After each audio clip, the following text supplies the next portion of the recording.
Hi everyone, my name is P. Subhakar, Assistant Professor, Department of Commerce, PB Siddhartha College of Arts and Science, Vijayawada. Today in this video, I am going to explain you about single entry system.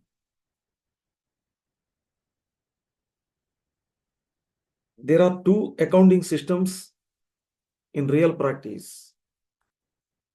One is single entry system and other one is double entry system. First of all, we should know about the accounting system. A system is a method of maintaining accounts. A system is a method of maintaining accounts. In other words, a method which is used for recording the business transactions is called a system. There are two accounting systems in real practice. First one is single entry system and the second one is double entry system. Let us discuss about the single entry system. What is the exact meaning of single entry system? Single entry system is a method of maintaining accounts which does not follow the accounting principles. Under single entry system, the accounting principles are not followed. That's why it is called as unscientific system. Whereas in double entry system, the accounting principles are strictly followed. So the double entry system is called as a scientific system. There are so many differences between the single entry system and the double entry system. But before going to discuss about the differences, let us try to understand the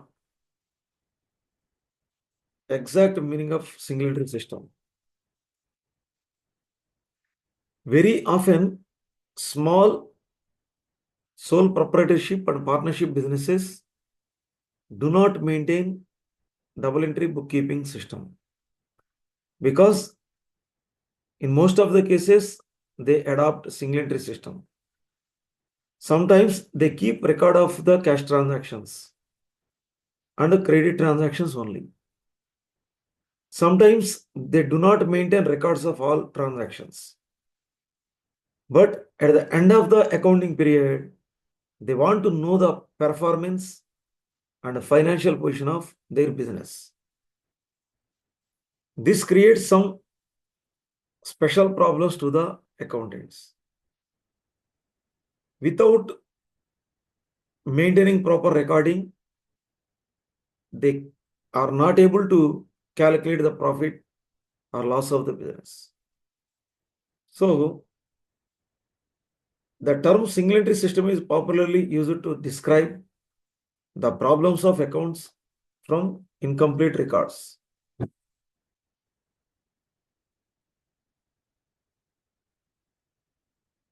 The features of single entry system are, first of all, it is an inaccurate, unscientific, and unsystematic method of recording business transactions. As I already said, the single entry system is not a scientific system because it does not follow any principles. There is no record of real and personal accounts.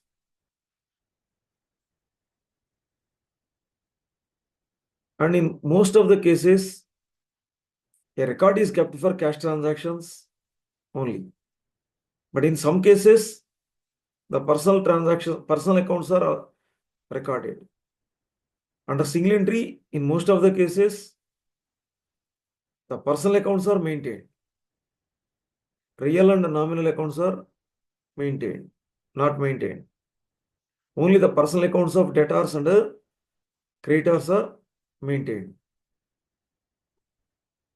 If only the personal accounts of debtors and creditors are maintained under single entry system, it is called as pure single entry system. But sometimes, along with personal accounts of debtors and creditors, a cash book is also maintained. Then it is called single entry. So single entry may be pure single entry also. In case of pure single entry system, only the personal accounts of debtors and creditors are maintained.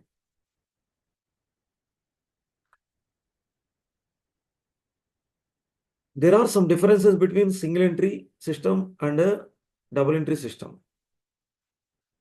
The first difference is based on meaning. It is a method. Single entry system is a method of maintaining accounts which does not follow accounting principles.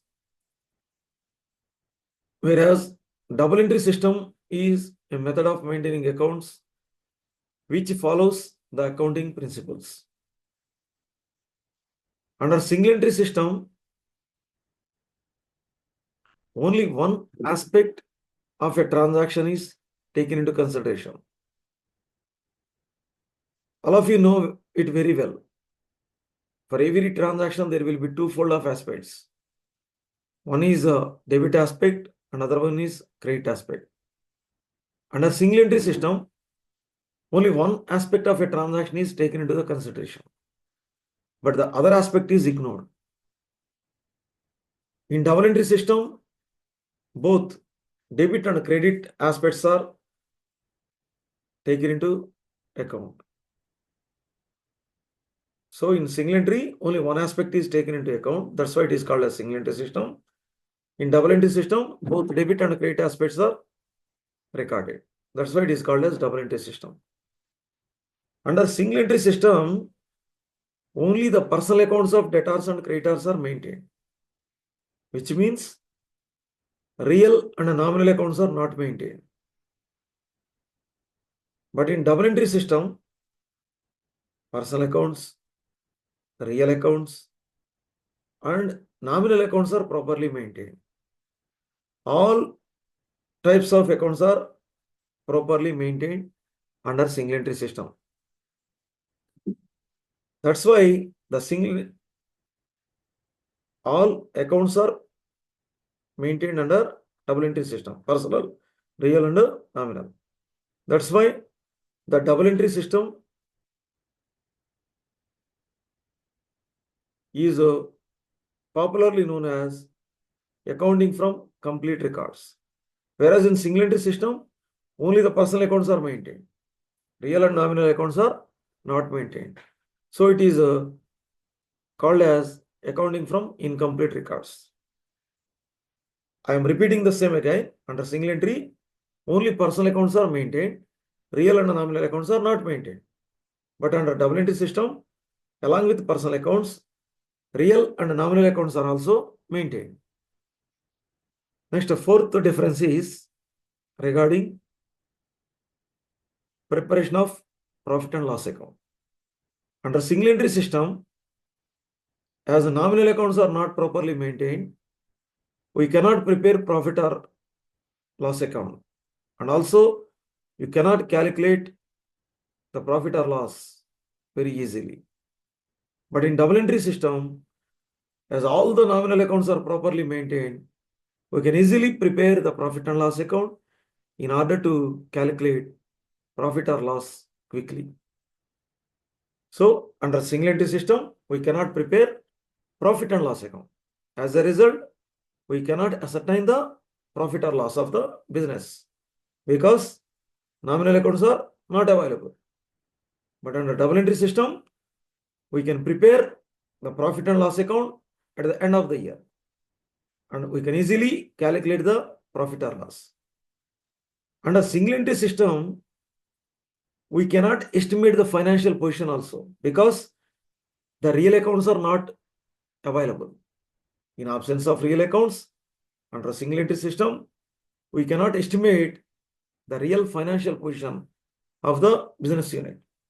But under double entry system, as all the real accounts are properly available, we can easily estimate the financial position of the enterprise at the end of the year just by preparing a balance sheet. Next, arithmetical accuracy. Based on checking of arithmetical accuracy also, there is some difference between the single entry system and double entry system. Under single entry system, only the personal accounts are available. Real and nominal accounts are not available. As a result, we cannot prepare trial balance. What is the purpose of preparing trial balance? The trial balance is prepared to check the arithmetical accuracy of bookkeeping work.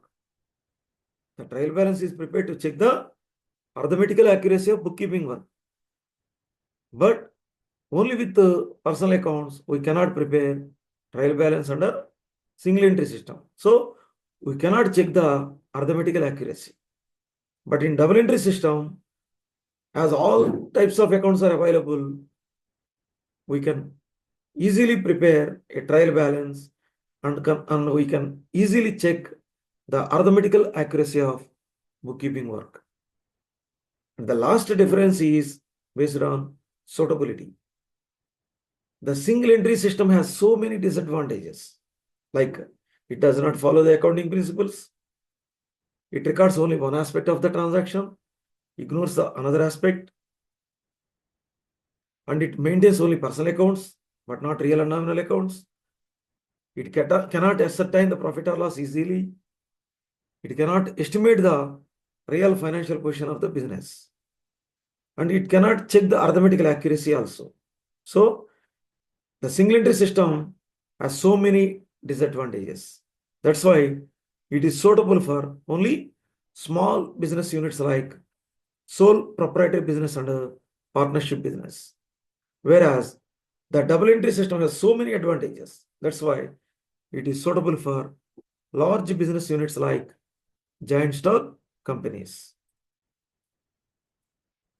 Under single entry system, there are two methods for determining the profit or loss. The first one is statement of affairs method and second one is conversion method. First of all, let us discuss about the statement of affairs method. A statement of affairs is just like a balance sheet. A statement of affairs is just like a balance sheet. It is a statement which shows the assets and liabilities of a concern on a particular date and reveals its financial state of affairs. But only the difference between the balance sheet and statement of affairs is a balance sheet can be prepared only at the end of the year. And by preparing the balance sheet, we can estimate the financial position. When the transactions are recorded under double entry system, the balance sheet will be automatically tallied. But under single entry system, a statement of affairs is prepared in order to find out the capital as on a particular date. So, the difference between the assets and liabilities in the statement of affairs is treated as capital. Under statement of affairs method, we will ascertain the profit or loss just by adopting three steps. In the first step, we will prepare a opening statement of affairs in order to find out opening capital. And in the second step, we will prepare closing statement of affairs in order to find out closing capital. And in the third step, we will prepare a statement of profit or loss.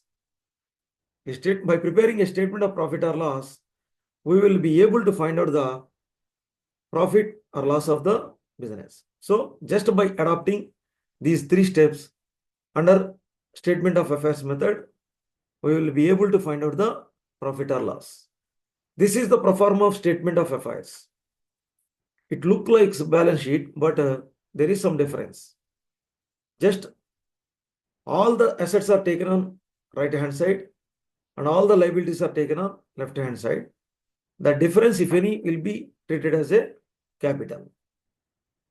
So the balancing figure in this statement is treated as a capital. Let us see as an example how to calculate the profit under statement of affairs method. In this particular problem, Mr. Rafi maintains his books on single entry system, and you are provided with the following information. Capital as on 1/1/2022, 32,000, that is opening capital. Capital as on 1/1/2023, 36,000, that is the closing capital. Drawings during the year 2022, 10,000, and capital introduced during the month of August 2022, 6,000. With the help of this information, let us see how the profit or loss can be ascertained. Here, the closing capital that is on 1/1/2023 is taken as starting point, 36,000. To that, the drawings during the year, 10,000 is added. After adding drawings amount 10,000 to the closing capital, we got 46,000. Out of this 46,000, the additional capital introduced during the month of August 2022, 6,000, and opening capital as on 1/1/2022, 32,000. Together, 38,000 is deducted from 46,000. The remaining 8,000 is the profit. So, by using this information, you can calculate the profit like this. I'm explaining you again. Closing capital is taken as starting point, and drawings are added, and capital introduced during the year and opening capital both are deducted, and the remainder is the profit or loss. Next, this is the second example for calculating opening capital. In this problem, you are asked to calculate capital at the beginning of the year. As in the same procedure, I have taken the capital at the end, 35,000, added drawings 5,000, then I got 40,000, and deducted capital introduced during the year 2,500, and then the remaining 37,500. But profit during the year was mentioned as 10,000. The difference between these two figures is treated as opening capital. So like this, you can calculate the profit or loss under statement of affairs method. And the second method is conversion method. It is also known as final accounts method. The conversion method is also known as final accounts method, because under this method, the accounts which are prepared under single entry system will be converted into double entry system. While converting into double entry system, first of all, the information which is missing in the problem should be ascertained. Previously, we have prepared the final accounts in final account chapter, but those final accounts are prepared on the basis of tallied or agreed trial balance. But here in this chapter, as the transactions are recorded under single entry system and full information is not available, you cannot prepare trial balance. So, with the information available, you need to prepare the profit and loss account and the balance sheet. So, before preparing trading profit and loss account and balance sheet, you need to find out the missing items like opening cash or closing cash, opening capital, or cash sales or credit sales, cash purchases or credit purchases, opening debtors balance or closing debtors balance, opening creditors balance or closing creditors balance, etc. So, first of all, we should find out the missing items, and then we can prepare the final accounts under conversion method. So these are the two methods for calculating profit under single entry system. First one is statement of affairs method, and second one is conversion method. Thank you.